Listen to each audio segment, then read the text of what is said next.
El relato del inspector Legros. Los asuntos más antiguos que hicieron que mi tío considerara significativos el sueño y el bajo el heredero del escultor son el tema de la segunda mitad de su extenso manuscrito. Y es que, al parecer, ya antes el profesor Ángel había visto el perfil infernal de la monstruosidad sin nombre, por lo que quedó desconcertado tanto por los jeroglíficos de carácter desconocido como por haber escuchado las sílabas ominosas que solo se pueden reproducir como culo.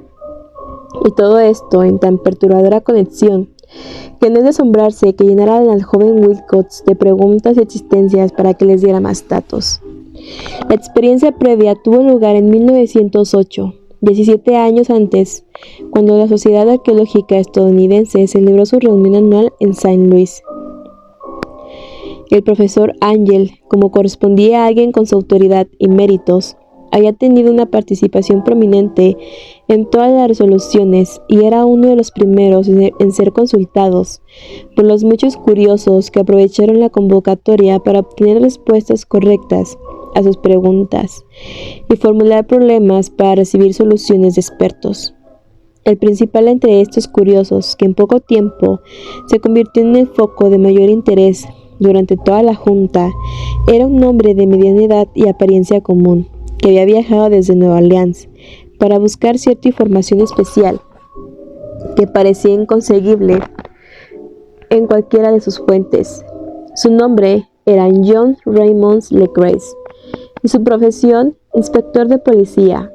Llevaba consigo el objeto que había provocado su asistencia, una estatuilla grotesca, repulsiva y aparentemente antiquísima, de la cual a él le era imposible determinar su origen. No crea nadie que el inspector Legros tenía el mínimo atisbo de interés por la arqueología. Por el contrario, su deseo de claridad estaba motivado por consideraciones puramente profesionales. La estatuilla, ídolo, fetiche o lo que fuera, había sido incautada algunos meses antes en los pantanos boscosos del sur de Nueva Orleans, durante una redada contra una presunta celebración de vudú, y los rituales que estuvieron conectados con ella resultaron tan singulares y espantosos que la policía no pudo sino darse cuenta de que se había topado con un siniestro culto del todo desconocido para esta corporación, e infinitamente más diabólico incluso que el de los círculos de vudú africanos más oscuros. De su origen, además, de las historias erráticas e increíbles que se obtuvieron en la confesión de los oficiantes capturados, no se descubrió ni una sola pista. De ahí la ansiedad de la policía por recibir cualquier indicio de conocimientos antiguos que pudiera identificar aquel símbolo aterrador, y a partir de lo revelado, rastrear el culto hasta su fuente de origen. El inspector Legros no tenía la menor idea de lo que su pregunta provocaría. Un vistazo al objeto fue suficiente para poner a los hombres de ciencia ahí reunidos en un estado de tensa conmoción, y estos no tardaron en rodearlo para poder ver aquella diminuta figura, cuya completa normalidad y aire de genuina antigüedad abispal apuntaba a panoramas desconocidos y arcaicos. Ninguna escuela escultórica conocida había perpetrado este objeto terrible, mas en la superficie desgastada y verduzca de la piedra ignota estaba registro del paso de cientos e incluso miles de años.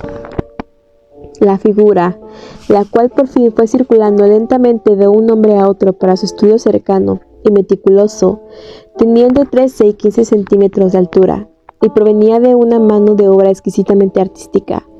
Representaba un monstruo de forma vagamente antropoide, pero con una cabeza como de pulpo, cuyo rostro era un amasijo de tentáculos con un cuerpo escamoso y corrioso, garras prodigiosas en las patas traseras y delanteras, y unas alas largas y estrechas en la espalda. Esta cosa, que parecía imbuida de una malignidad atemorizante y antinatural, era de una corpulencia un tanto hinchada y se acuclillaba malévolamente en un bloque o pedestal rectangular cubierto con caracteres indescifrables. Las puntas de las alas tocaban la parte de atrás del bloque. El trasero ocupaba el centro, y las garras largas y curvadas de las patas posteriores, dobladas, se aferraban al frente del bloque y se extendía hasta un cuarto de altura total del pedestal. La cabeza cefalopoide estaba inclinada hacia el frente, de modo que los extremos de los tentáculos faciales rozaban el dorso de las enormes caras delanteras que se sujetaban a las rodillas elevadas. El aspecto de todo el conjunto era normalmente realista y aún más atemorizante, porque su origen estaba completamente desconocido. Su edad vasta, asombrosa e incalculable era inobjetable. No obstante, carecía de vínculo alguno con cualquier tipo de arte conocido y quizá pertenecía a los albores de la civilización. O tal vez era incluso más antigua que eso. Independientemente de la forma, su material mismo resultaba también un misterio. La resbaladiza piedra verdinegra, con sus vetas y estrellas doradas o iridiscentes, no se parecía a alguna cosa conocida para la geología o la mineralogía. Los caracteres a lo largo de la base eran igualmente desconcertantes, y ninguno de los científicos presentes, a pesar de ser miembros de una agrupación de expertos conocedores del tema a nivel mundial, fue capaz de hacerse la mínima idea de incluso su más remota identidad lingüística. Estos, al igual que el objeto y el material, pertenecían a algo horrorosamente remoto y diferente de la humanidad como la conocemos, algo que sugería la pavorosa existencia de ciclos de vida ancestrales e impios en lo que nuestro mundo y nuestras concepciones no tienen lugar. Y sin embargo, mientras cada uno de los miembros por separado negaba con la cabeza y se confesaba derrotado ante el problema planteado por el inspector, había un hombre en la reunión que sospechaba la existencia de cierta familiaridad extraña entre la forma monstruosa y la escritura. Puntualmente, pero con cierta timidez, habló de la rara insignificancia que él conocía. Esta persona era el fallecido William Channing Webb, profesor de antropología en la Universidad de Princeton y un explorador de reputación sobresaliente. El profesor Webb estuvo involucrado 48 años antes en un recorrido por Groenlandia e Islandia en una infructuosa búsqueda de algunas inscripciones rúnicas. Sin embargo, internado en el oeste de la casta groenlandesa, encontró una singular tribu, oculto de esquimales degenerados cuya religión, una forma curiosa de adoración del diablo, lo dejó helado por su liberada sed de sangre y su naturaleza repulsiva. Era una fe de la que los otros esquimales sabían muy poco y que mencionaban solo a costa de estremecimientos, diciendo que había llegado de esas espantosas antiguas incluso antes de que se formara el mundo. Además de los innombrables rituales y sacrificios humanos, había ciertos extraños ritos hereditarios dirigidos a un anciano supremo, Ortornasuk, y de esto, el profesor Webb tomó una cuidadosa copia fonética de un Angekok, o brujo sacerdote, y escribió los sonidos en el alfabeto romano tan bien como supo hacerlo.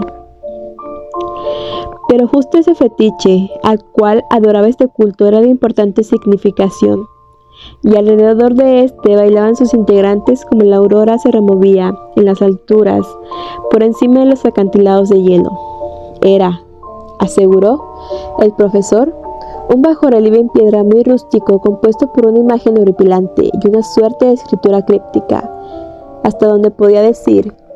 Había un tosco paralelismo en todas las características esenciales de la cosa bestial que ahora estaba ante los ojos de todos los ahí reunidos. Ese dato, que fue recibido con suspenso y azoro por los integrantes de la asamblea, resultó ser doblemente emocionante para el inspector Lecroix, quien de inmediato comenzó a acribillar a su informante con preguntas, habiendo notado y copiado el ritual orante entre los cultistas del pantano que sus hombres arrestaron. El inspector rogó al profesor que recordara también cómo le fuera posible las sílabas que había registrado de entre los esquimales adoradores de demonios. Entonces sobrevino una exhaustiva comparación de detalles y un momento de silencio asombrado cuando tanto el detective como el científico estuvieron de acuerdo en la virtual naturaleza idéntica de la frase común de ambos rituales demoníacos, que estaban separados tanto por distancia como por culturas. Lo que en esencia entonaban los magos esquimales y los sacerdotes del pantano en Luciana a sus ídolos similares era algo muy parecido a esto, La división de las palabras se podía deducir a partir de las pausas adicionales sobre frases según se cantaban en voz alta. Pungri Macnaf, Kulu Raleigh, Katna Platak. Lecrae tenía un punto que lo aventajaba del profesor Webb, porque varios de entre los prisioneros mestizos le repitieron lo que otros celebrantes más antiguos les habían dicho que significaban aquellas palabras. Este texto, tal cual estaba escrito, se leía de esta manera: en su morada en Raleigh, Kulu muerto aguarda soñando. Y entonces, en respuesta a una demanda urgente y generalizada que le hicieron los presentes, el inspector Lecrae relató tan detalladamente como le fue posible su experiencia con los adoradores en el pantano. Contó una historia tal que bien puedo comprender porque mi tío le atribuyó una gran profundidad. Tenía el regusto de los sueños más salvajes de los hacedores de mitos y los teósofos, y relevaba un sorprendente grado de imaginación cósmica, imposible de alcanzar por semejante grupo de descastados y parias. En noviembre 1 de 1907, a la policía de Nueva Orleans le habían llegado llamados frenéticos desde el pantano y la región de la laguna hacia el sur. Los habitantes, en su mayoría primitivos pero bien intencionados descendientes de Lafitte, estaban sobrecogidos por un terror abyecto hacia una cosa desconocida que les había acaecido por la noche.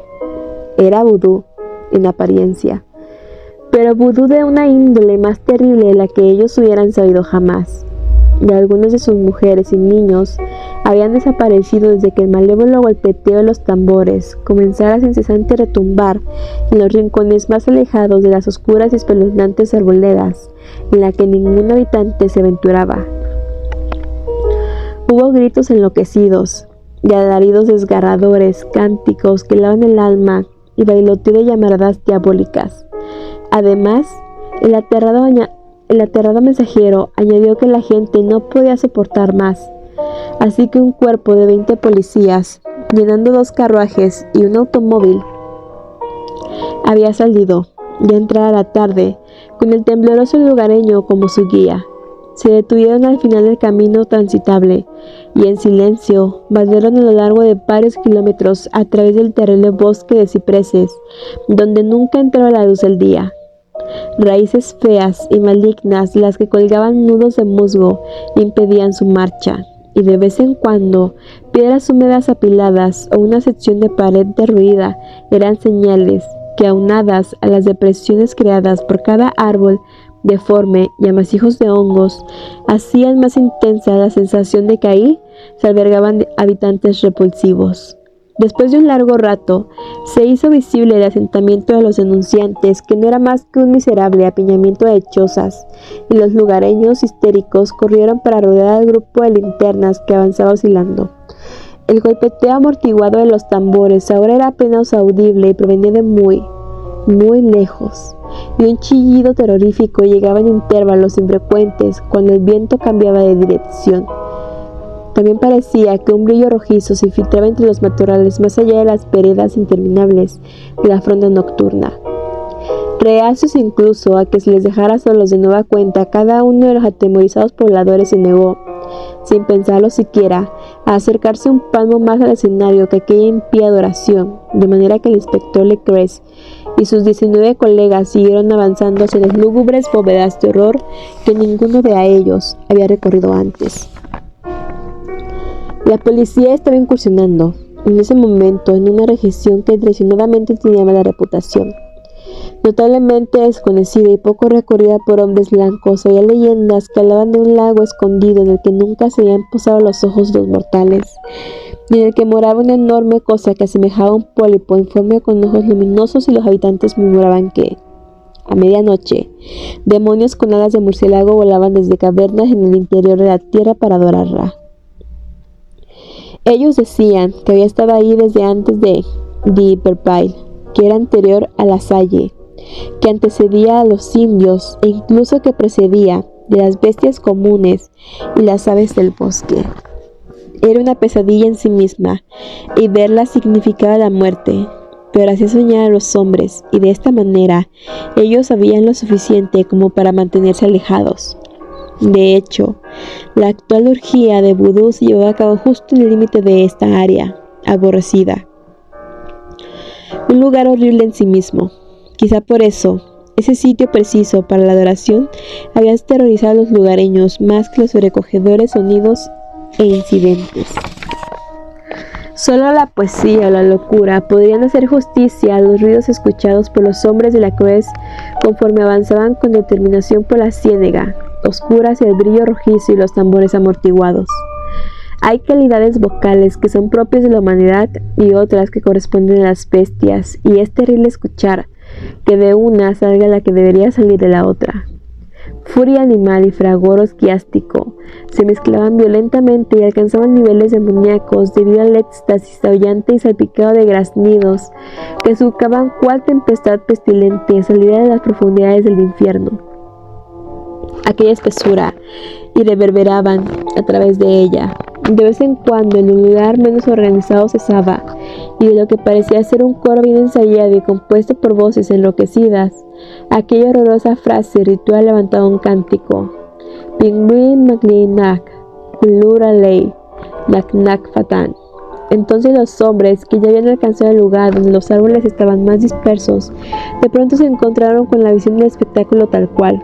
4 de ellos se tambalearon, uno se desmayó, y 2 no pudieron impedir lanzar gritos frenéticos que por fortuna fueron asordenados por la cacofonía enloquecida de la orgía.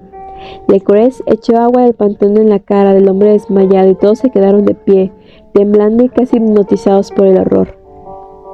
En un claro natural, dentro del pantano, había una isla cubierta de pasto con un área de quizá unos 4 kilómetros cuadrados, sin árboles y tolerablemente seca. En ella saltaba y se retorcía una horda aún más indescriptible por su normalidad humana que nadie, salvo un cime o un angarola, podría pintar. Desprovista de vestimenta, esta progenie híbrida roznaba, bramaba y se ondulaba alrededor de una enorme fogata circular en el centro, la cual revelaba por ocasiones separaciones en la cortina de llamas. Se erguía un gran bloque de granito de unos 2,5 metros de alto, encima del cual, y en total incongruencia por su diminuto tamaño, reposaba la nociva estatuilla tallada. Los cuerpos extrañamente mancillados de los indefensos lugareños que habían desaparecido colgaban de cabeza, debajo de 10 cadalsos colocados a intervalos regulares entre ellos, formando un círculo que tenía por centro al monolito rodeado de llamas. Era dentro de este círculo donde los adoradores saltaban y rugían. La dirección general de la masa iba de izquierda a derecha en una bacanal sin fin entre el perímetro de cuerpos y el anillo de fuego. Pudo ser solo la imaginación o mero seco los que indujeron a uno de los hombres, un español impresionable, a figurarse que escuchaba respuestas alternadas al ritual desde un sitio alejado y totalmente oscuro dentro de la arboleda de leyendas y horrores antiguos. Después conocí e interrogué a este hombre, Joseph D. Galdes, quien demostró ser un distractor imaginativo. De hecho, él se atrevió a indicar que había sentido un ligero batir de grandes alas, o que había atisbado fugazmente unos ojos brillantes y una colosal masa blanquecina allende los árboles más remotos. Supongo que había oído demasiadas supersticiones nativas. De hecho, la pausa horrorizada que habían hecho aquellos hombres fue de una duración relativamente breve.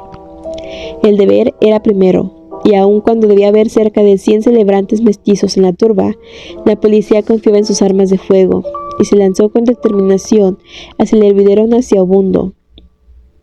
Durante 5 minutos, el estruendo y caos resultantes rebasaron cualquier posible descripción.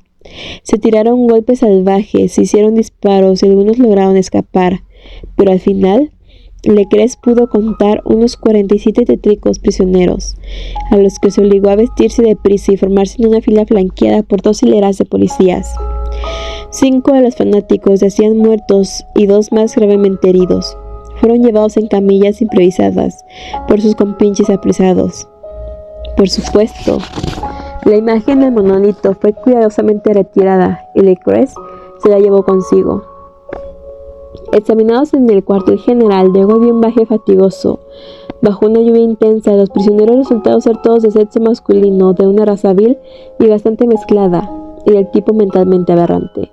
La mayoría eran marineros y unos cuantos negros y mulatos, casi todos procedentes de las islas occidentales o brava portugueses de las islas de Cabo Verde, lo que le daba una tinta de práctica vudú al culto heterogéneo. Pero al cabo de varias preguntas se puso de manifiesto que algo mucho más grave y antiguo que el fetichismo negro estaba implicado ahí. Degenerados e ignorantes como eran, las criaturas se ceñían con sorprendente congruencia en la idea central de su fe aborrecible. Ellos veneraban, o así lo refirieron, a los grandes primigenios, quienes vivieron en eras anteriores a la existencia de hombre alguno y que llegaron al joven mundo desde el cielo.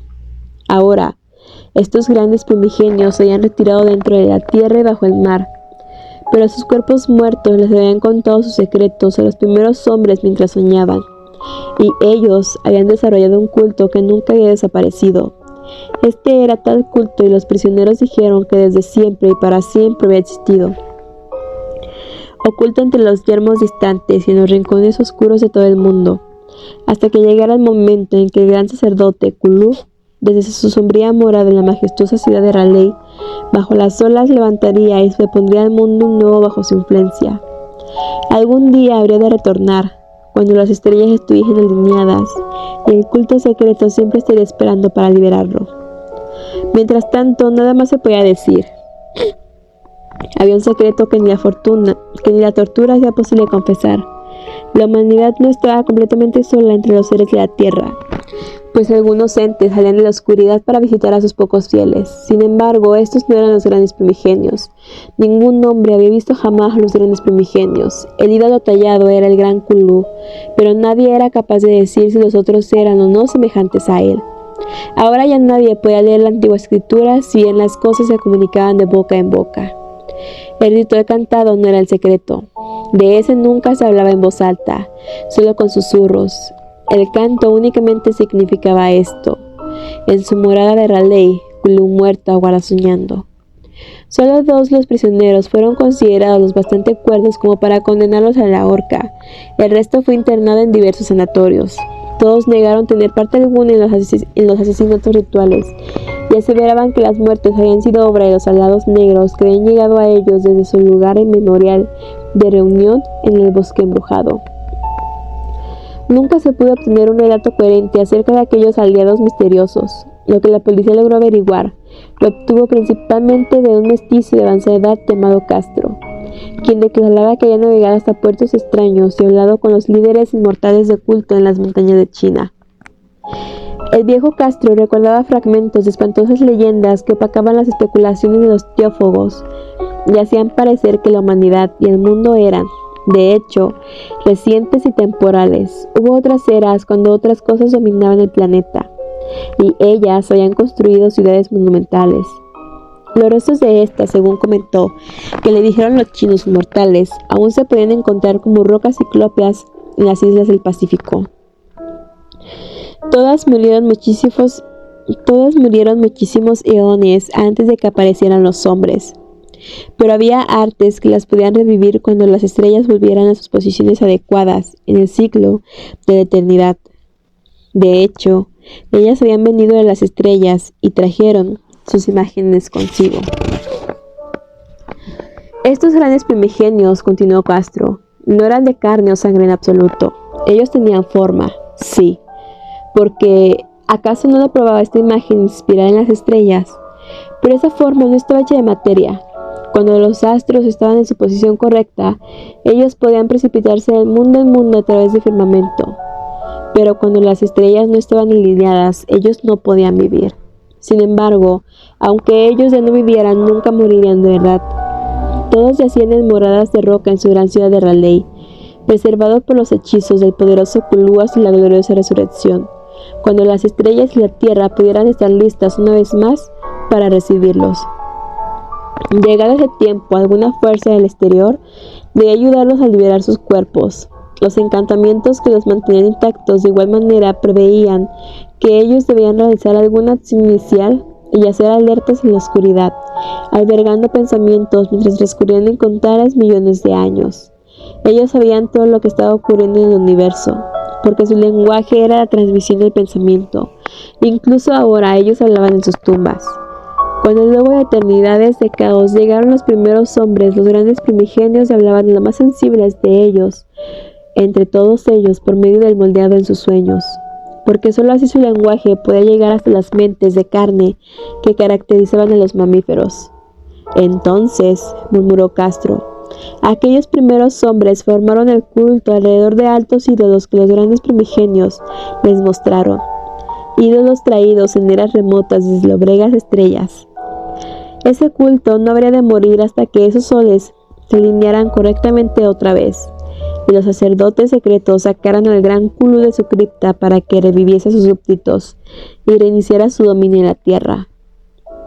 Sería fácil reconocer el momento, porque para ese entonces la humanidad se habría vuelto como los grandes primigenios, libre y brutal, más allá del bien y del mal, con las leyes y la moral destruidas, y todos los hombres gritando y matando y celebrando con júbilo.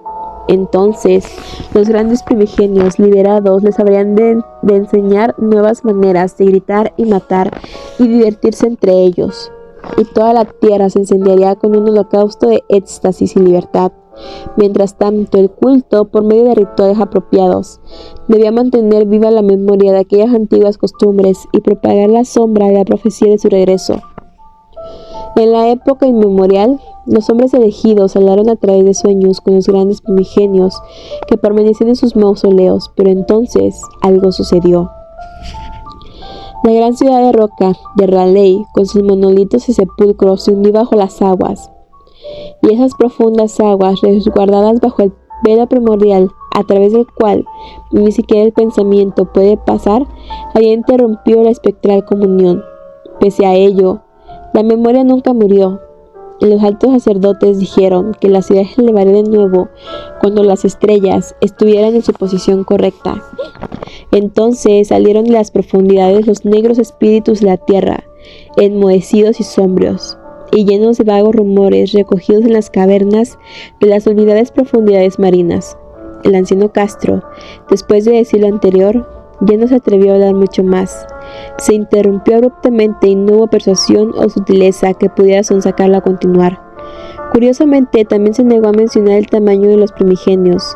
Del culto, declaró que pensaba que su fuente estaba en alguna parte del desierto intransitable de Arabia, en donde Irem, la ciudad de las columnas, sueño oculta e intocable. No había punto de contacto con el culto europeo a las brujas y era prácticamente desconocido más allá de sus integrantes. Jamás libro alguno había siquiera insinuado su existencia. Aunque los chinos inmortales decían que existían dobles mensajes en el Necronomicon del árabe loco Abdul Azaret, el cual los iniciados podían interpretar cada cual a su modo, en especial el tan discutido dístico. No está muerto aquello que eternamente puede yacer, y con el paso de extraños eones, incluso la muerte podría perecer. Leclerc, profundamente impresionado y no poco desconcertado, preguntó en vano acerca de las afiliaciones históricas del culto. En apariencia, Castro dijo la verdad cuando mencionó que era absolutamente secreto. Las autoridades en la Universidad de Tulane fueron incapaces de iluminarlo con respecto al culto a la imagen, y ahora el detective había llegado a los peritos más experimentados en el país y se había topado solo con el relato del episodio groenlandés del profesor Webb. El interés desenfrenado que la historia de Leclerc suscitó durante la asamblea corroboraba cómo fue por la estatuilla. Quedó replicada en la correspondencia subsecuente de aquellos que asistieron, aunque se hizo escasa mención en las publicaciones formales de la sociedad. La cautela es de lo primero que se preocupan quienes están acostumbrados a enfrentarse ocasionalmente con la charlatanería y la impostura. Leclerc le prestó la estatua al profesor Webb durante un tiempo, pero la muerte de este último le fue regresada y permanece en su posesión, donde yo la vi no hace mucho. En verdad, es una cosa terrible y sin lugar a dudas similar a la escultura onírica hecha por el joven Wilcox en trance. No me sorprendió que mi tío se mostrara emocionado por el relato del escultor, porque ¿qué pensamientos deben tener lugar al escuchar luego de conocer lo que la Crece había descubierto acerca del culto de un joven sensible que ha soñado no solo con la figura de los jeroglíficos idénticos de la imagen encontrada en el pantano y la tableta diabólica de Groenlandia, sino que también en sus sueños le habían llegado al menos 3 las palabras precisas de la fórmula repetida, tanto por los esquimales diabolistas como por los mestizos de Luciana? El inmediato comienzo que el profesor Ángel dio a una investigación de la mayor minuciosidad era, lógicamente, natural. En privado, desde luego, yo sospechaba que el joven Wilcox, habiendo escuchado acerca del culto de una manera indirecta, inventó aquella serie de sueños para aumentar y perpetuar el misterio a expensas de mi tío. Las crónicas de los sueños y los recortes guardados por el profesor, por supuesto que eran una corroboración sólida de que no era así, pero el racionalismo de mi mente y la extravagancia de todo el tema me llevaron a adoptar las que yo consideré las más sensatas conclusiones. Así que, luego de haber estudiado con rigor el manuscrito una vez más y correlacionando las notas teosóficas y antropológicas con el relato que la Crece hizo acerca del culto, emprendí un viaje a Providence para visitar al escultor y darle la amonestación que consideraba apropiada por haber hecho tan desfachatada impostura ante un hombre instruido, más ya entrado en años. Wilcox aún vivía solo en el edificio Fleur de Lys de la Thomas Street, una horrenda imitación victoriana de la arquitectura bretona del siglo XVII, que mostraba su fachada de escayola en medio de las preciosas casas coloniales en la añeja colina, y en la sombra misma de la cúpula georgiana mejor hecha de todo Estados Unidos. Lo encontré trabajando en sus aposentos y de inmediato a juzgar por las muestras de su obra que estaban diseminadas por todos lados, concebí que su genio en verdad era profundo y auténtico. A mi parecer, algún día será reconocido como uno de los grandes decadentes, pues ha materializado en arcilla y en algún momento habrá de replicarlas en mármol. Esas pesadillas y fantasías que Arthur Machen evoca en su prosa y que Clark Aston Smith hace visible en verso y en pintura. Sombrio y enclenque, de aspecto un tanto desasiado, se volvió lánguidamente tras mi llamada a su puerta y me preguntó qué quería sin levantarse de su asiento. Entonces, al decirle quién era yo, mostró cierto interés, pues mi tío había incitado su curiosidad al investigar sus raros sueños, mas nunca le explicó el móvil detrás de aquel estudio. No le ofrecí más datos sobre este particular, sino que con la mayor sutileza posible busqué que fuera él quien mostrara sus cartas. Al poco rato quedé convencido de su absoluta sinceridad, pues hablaba de aquellos sueños de una manera que nadie podría tomar por otra cosa. Estos y sus residuos subconscientes influyeron su arte de manera profunda. Me mostró una estatua inmunda cuyos contornos casi me hicieron estremecer debido a la potencia de su tétrica alusión. El escultor no podía recordar ni bien el origen de esta cosa, excepto en su propio bajorrelieve esculpido mientras soñaba, pero las líneas se habían formado bajo sus manos sin que él pudiera sentirlas. No había duda, era la forma gigante de la que había parloteado en su delirio. Muy pronto dejó en claro que él no sabía cosa alguna acerca del culto secreto, salvo por lo que la incansable predica de mi tío le había presentado. Y de nuevo, cavilé sobre algunas otras maneras a través de la cual hubiese sido posible recibir aquellas extrañas imágenes. Habló de sus sueños de una manera desconcertantemente poética, haciéndome ver, de forma terriblemente vívida, la húmeda ciudad ciclopea de roca verde llena de limo, cuya geometría, según me reveló, parecía ser del todo absurda, y haciéndome escuchar con expectación aterrorizada el incesante llamado, la naturaleza medio psíquica que provenía del subsuelo, Kulufaktak, Kulufaktak.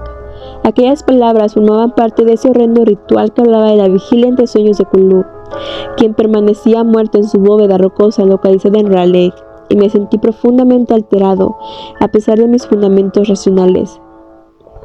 Wilcox, estaba yo seguro de ello, había escuchado del culto de alguna manera casual, y pronto lo había olvidado en medio del volumen de sus lecturas y figuraciones, igualmente extrañas.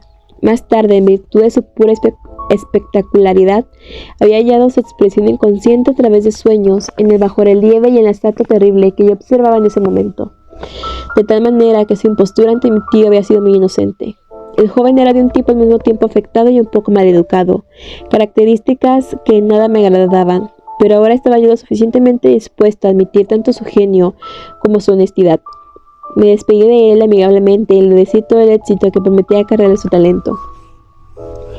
El asunto del culto siguió fascinándome y a veces fantaseaba con alcanzar fama personal a partir de mis investigaciones acerca de su origen y conexiones. Visité Nueva Orleans, hablé con Lacroix y otros que antaño habían formado parte del grupo de asalto. Vi la perturbadora estatua e incluso interrogué a cuantos de los ríos mestizos aún vivos pude hallar. Por desventura, el viejo Castro había muerto hacía varios años, lo que ahora escuchaba de primera mano y de manera explícita, aun cuando en realidad no era más que una confirmación detallada de lo que mi tío había escrito. Me emocionó de nuevo. Me sentía seguro de que estaba tras el rastro de una religión bastante real, muy secreta y sumamente antigua, cuyo descubrimiento me convertiría en un antropólogo notable. Mi actitud era todavía un materialismo absoluto. Cuánto desearía que aún lo fuera. Por eso descartaba con una perversidad casi inexplicable la coincidencia entre las notas de los sueños y los extraños recortes del periódico recolectados por el profesor Ángel. Algo que comencé a sospechar y que ahora temo corroborar es que la muerte de mi tío fue todo menos natural. En los hechos cayó en una callejuela estrecha en la colina, una que vino desde un antiguo muelle atestado de mestizos extranjeros, luego de que un marinero negro lo empujara sin darse cuenta. Imposible para mí olvidar que los integrantes del culto en Luisiana formaban una mezcla de razas y tenían oficios marítimos. No me habría sorprendido estar ante un hecho de que revelara más acerca de sus métodos, ritos y creencias, todos de naturaleza secreta. Lacroix y sus hombres, es cierto, fueron dejados en paz, pero en Noruega, cierto marinero que presenció algo extraño, ahora está muerto. ¿Era posible que las pesquisas más metódicas de mi tío, luego de que se encontrase con los datos del escultor, no hubiesen llegado a oídos siniestros? Yo creo que estaban al tanto de que el profesor Ángel sabía demasiado, o que seguramente estaba en la pista correcta para descubrir demasiado. Si voy a terminar como él, eso todavía está por verse, pues ahora yo sé mucho más.